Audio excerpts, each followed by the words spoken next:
लग रहा है। एक सवाल ही पूछिए एक बार में। मुंबई पुलिस की जांच सर सुशांत सिंह राजपूत मामले में कहां तक आगे बढ़ी है? श्री सुशांत सिंह राजपूत की जो दुर्घटना हुई थी वो 14 जून की घटना है। बांद्रा पुलिस स्टेशन को रिपोर्ट आई थी उनके घर से इस घटना के बारे में। वहाँ पे पुलिस पहुँची थी, बॉडी को हॉस्पिटल ले जाया गया था जहाँ पे उनको डेथ बिफोर एडमिशन डिक्लेयर किया गया था। उसी दिन से इन्वेस्टिगेशन ऐसे केसेस में जो होता है कि CRPC 174 के हिसाब से ADR नंबर देकर एक अननेचुरल डेथ का केस इन्वेस्टिगेट किया जा रहा है, उसी में इन्वेस्टिगेशन चल रहा है। 14 जून से उनके घर पे जितने लोग थे उस समय 4 लोग उनके घर पे उस समय मौजूद थे। उनकी सिस्टर भी पहुंच चुकी थी उस समय तक। उसके अलावा जो चाबी बनाने वाले, ताला तोड़ने वाले को बुलाया गया था, वो भी, उस व्यक्ति का भी बयान लिया गया। जितने लोग थे सभी के बयान लिए गए। आज तक 56 लोगों के स्टेटमेंट्स रिकॉर्ड किए जा चुके हैं। जितने भी इसमें एंगल लोगों ने रिपोर्ट किए, हमारे सामने आए, हर एंगल को इसमें इन्वेस्टिगेट किया गया है। चाहे वो प्रोफेशनल राइवलरी का एंगल था, फाइनेंशियल ट्रांजैक्शंस का एंगल था, हेल्थ रिलेटेड एंगल था, सभी एंगल से इन्वेस्टिगेशन बांद्रा पुलिस स्टेशन कर रहा है। हमारे DCP उसे पर्सनली सुपरवाइज कर रहे हैं और ये अभी भी ऑनगोइंग इन्वेस्टिगेशन है। आगे का इन्वेस्टिगेशन इसमें चल रहा है। मैं अब सर अभी तक क्या निकल के आए? जो 56 लोगों के बयान दर्ज हुए उसमें से क्या निकल के आ रहा है? जांच की दिशा क्या तय हो रही है? किस वजह से सुसाइड किया? डिप्रेशन किस वजह से था उनको? उनको डिप्रेशन तो एक क्लिनिकल डायग्नोसिस है, एक इलनेस है।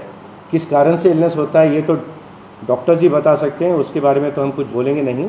बट ये अवश्य सामने आया है कि उनको बाइपोलर डिसऑर्डर था शायद, इस प्रकार का। 4 जो उनके साइकेट्रिस्ट इलाज कर रहे थे उनसे उसका वो इलाज ले रहे थे, उसके बारे में निरंतर दवाइयाँ लेते थे, ये हमारे सामने आया है। और क्या सर्कमस्टांसेस थे जिसकी वजह से उन्होंने अपनी जान ली उस समय, वही हमारा सब्जेक्ट ऑफ इन्वेस्टिगेशन है। और ऐसा इन्वेस्टिगेशन जो एक 174 का इन्वेस्टिगेशन होता है, उसके 2 निष्कर्ष निकल सकते हैं।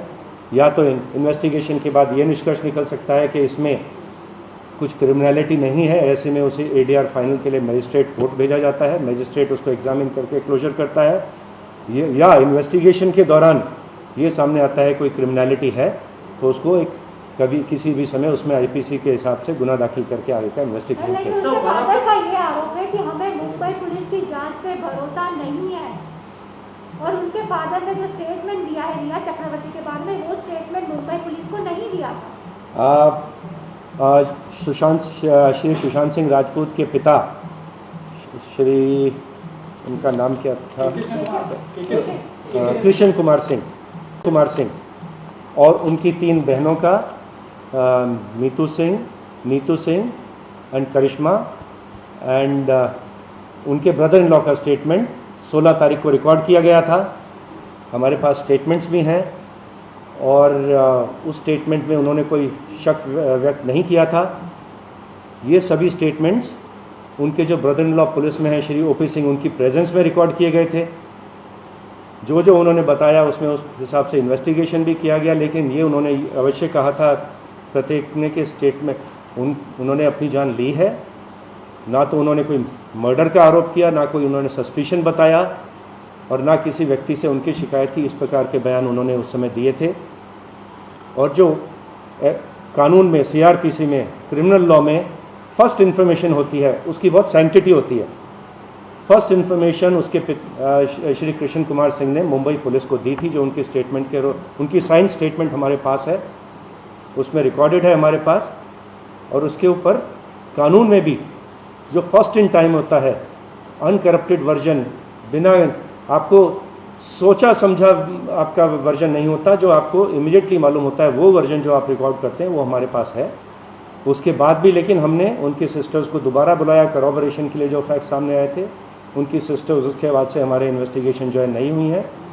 और अगर किसी को भी किसी के बारे में भी कोई शिकायत है तो अवश्य ही वरिष्ठ अधिकारियों से मिल सकते हैं, हमारे से आके मिल सकते हैं।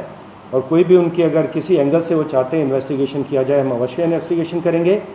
लेकिन उनकी सिस्टर और ब्रदर इन लॉ आकर हमारे वरिष्ठ अधिकारियों से भी उस समय मिले थे, जॉइंट कमिश्नर से मिले थे, डिप्टी कमिश्नर से मिले थे। उन्होंने हमसे मदद मांगी थी कि उनके जो पौना की प्रॉपर्टी है, घर की प्रॉपर्टी, जाके सामान वगैरह चेक करने के लिए, ले जाने के लिए पूरी मदद की गई थी। उस समय भी किसी प्रकार का शक या हमारे इन्वेस्टिगेशन के बारे में कोई भी शिकायत उन लोगों ने कन्वे नहीं की थी। रिया चक्रवर्ती के बारे में क्या आप लोग इन्वेस्टिगेशन में क्या निकल के आया? दोनों के बीच में, सुशांत और रिया के बीच में रिश्ते कैसे थे? क्या जो आरोप बिहार पुलिस ने अपने FIR में दर्ज किया उसमें कुछ भी सत्यता है? आपके इन्वेस्टिगेशन में क्या आया है सुशांत? अभी सत्यता तो क्या आरोप लग रहे हैं, सत्यता तो सामने, इट इज़ ऑनगोइंग इन्वेस्टिगेशन। अभी हमारा इन्वेस्टिगेशन कोई कंक्लूड नहीं हुआ है। कुछ फाइनेंशियल इरेगुलरिटीज़ के बारे में भी हमने पढ़ा था और शायद बिहार के FIR में मेंशन्ड है कि उनके अकाउंट से 15 करोड़ साइफन ऑफ किए गए। जितना हमने अभी तक प्राइमा फेसी जितने अकाउंट्स देखे हैं, बैंक स्टेटमेंट, उनके लेजर्स, उनसे CA से जितना बातचीत हुई है, बयान लिया गया, उसमें ये सामने आया है कि टोटल उनके अकाउंट में करीब 18 करोड़ रुपए थे। उसमें से अभी भी 4-4.5 करोड़ रुपए शायद उनकी FDs में और बैंक अकाउंट में प्रेजेंट है। बाकी जो 13-14 करोड़ खर्च हुआ, पूरा उसका डिटेल है, एग्जामिन किया जा रहा है। लेकिन जितना अभी तक दिखाई दे रहा है उसमें से डायरेक्टली एक भी पैसा शायद रिया चक्रवर्ती के अकाउंट में अभी तक ट्रांसफ़र नहीं हुआ है। बट हम डिटेल में एग्जामिन कर रहे हैं। जो डॉक्टर्स थे जो इलाज कर रहे थे उनका भी हम स्टेटमेंट लिए हैं, उनसे भी संपर्क में हैं।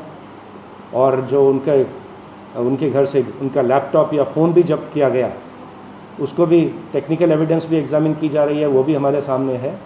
और ये ऑनगोइंग इन्वेस्टिगेशन है। और भी जो कुछ लोगों के बयान हमको लगेंगे, अवश्य बयान रिकॉर्ड किए जाएंगे। And I think a very very professional investigation is being conducted in this.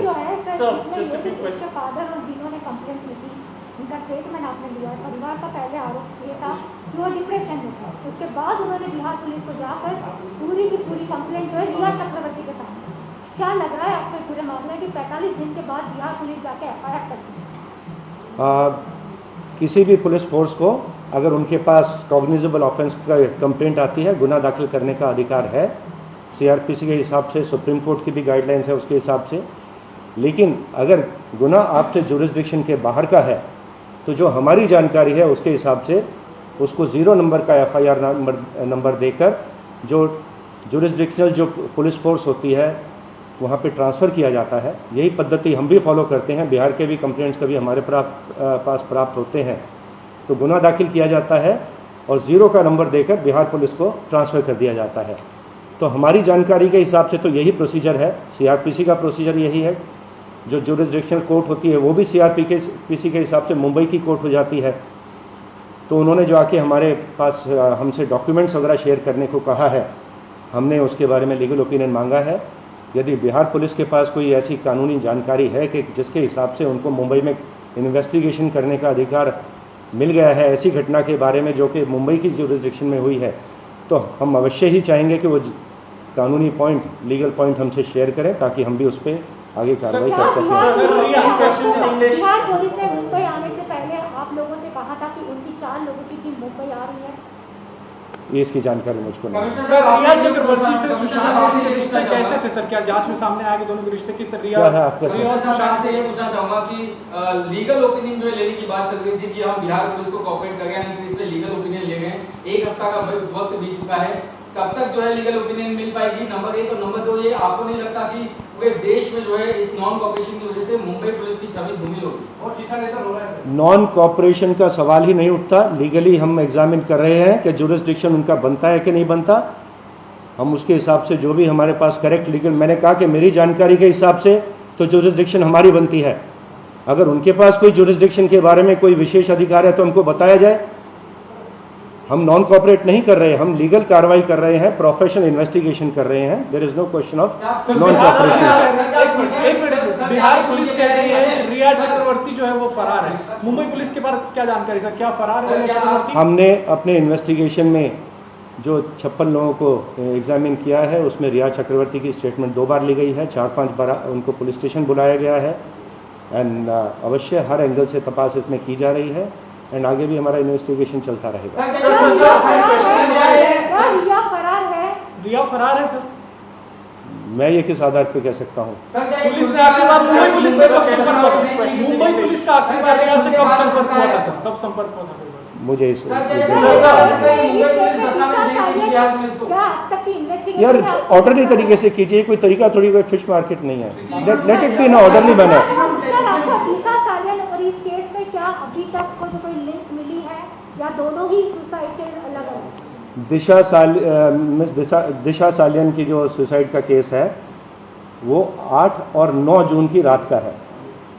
Malvani police station में रीजेंट गैलेक्सी बिल्डिंग में, जहां उनके फियांसी रहते हैं रोहन रॉय, वहां उनके घर में कोई छोटा फंक्शन, छोटी पार्टी चल रही थी 8 तारीख की रात को। उस पार्टी में टोटल 6 लोग हाजिर थे। दिशा सालियन, रोहन रॉय, उनके 4 फ्रेंड्स थे, दीप अजमेरा, इंद्रनील वैद्य, हिमांशु शिखरे और रेशा पडवल।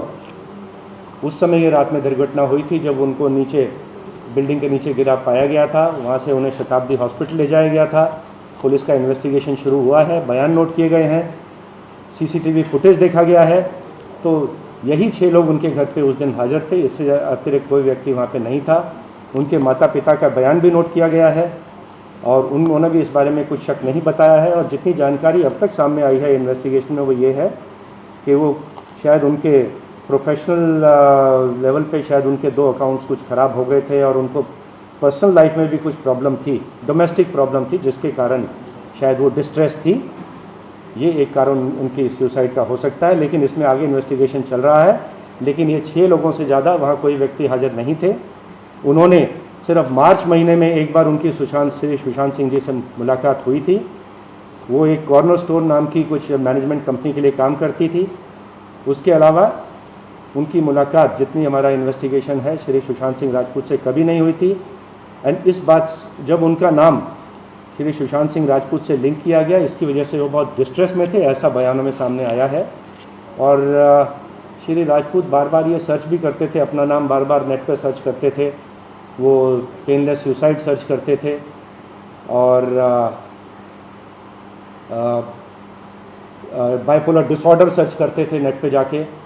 और इस बात से बहुत डिस्ट्रेस में थे कि उनका नाम दिशा सालियन से कनेक्ट किया जा रहा था। इनफैक्ट उनका एक मैसेज इस प्रकार का प्राप्त हुआ है कि उन्होंने अपने एडवोकेट थी कि उनकी पहचान की, उससे पूछा है हु इज़ दिशा सालियन, तो उनकी कोई पहचान भी नहीं थी। सिर्फ एक बार मुलाकात हुई थी, लेकिन सोशल मीडिया पे कुछ इस प्रकार का पॉइजनस वो चलाया गया था कि उनको लिंक करने के लिए, और जिसकी वजह से बहुत डिस्ट्रेस। सर सुशांत के घर में भी पार्टी हुई थी क्या उनके मौत से ठीक पहले वाले रात? हमारे पास 13-14 तारीख का जो सीसीटीवी फुटेज मौजूद है बिल्डिंग का, उससे नहीं लगता कि कोई भी वहाँ पे पार्टी उनके घर में हुई थी। रिया घर छोड़ के क्यों चली गई थी सर? रिया क्यों घर छोड़ के चली गई थी सुशांत के? क्या रिश्ते ठीक नहीं थे दोनों के बीच में?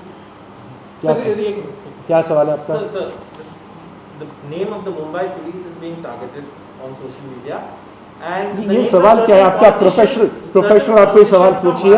Also, have you in your investigation come across any politician from any party linked to this investigation? Because that's what's being alleged on social media, and that's what's being alleged that the Mumbai police is covering up. दोनों ही investigation में किसी politician का नाम अभी तक हमारे सामने नहीं आया है। खेळ, मनोरंजन आणि देशभरातील महत्त्वपूर्ण बातम्या आणि माहितीपूर्ण व्हिडिओ पाहण्यासाठी प्राईम मराठीला सबस्क्राईब करा.